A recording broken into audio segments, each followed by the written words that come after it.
Hi guys! Welcome sa ating travel adventure. In this episode of Kopi's Destination, dadalhin ko kayo sa isang kastilyong parang nasa fairy tale, ang Peleș Castle, dito sa Romania. Located sa Carpathian Mountains, ang Peleș Castle ay isa sa pinakamagandang kastilyo sa buong Europe. Itinayo noong late 19th century, ito ang dating summer residence ng Romanian royal family. Makikita sa external facade pa lang ng kastilyo na sobrang grand na nito.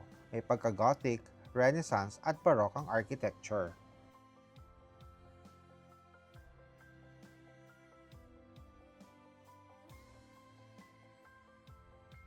Imagine nyo guys, yung wood carvings na sobrang detalyado, yung ceilings, ang daming paintings, lalo na yung stained glass windows na talaga namang mamamangha ka.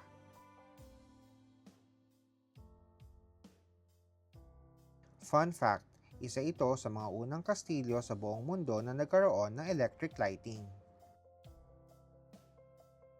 Isa sa mga cool spots sa loob ng kastilyo ay yung kanilang library na merong secret door passage.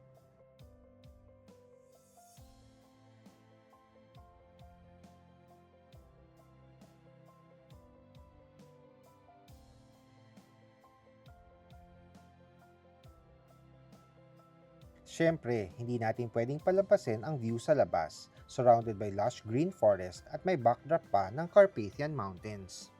Perfect for photo ops and definitely IG-worthy. Kung mahilig kayo sa history and architecture o gusto nyo lang magpaka-feeling royal for a day, Peleș Castle is a must visit.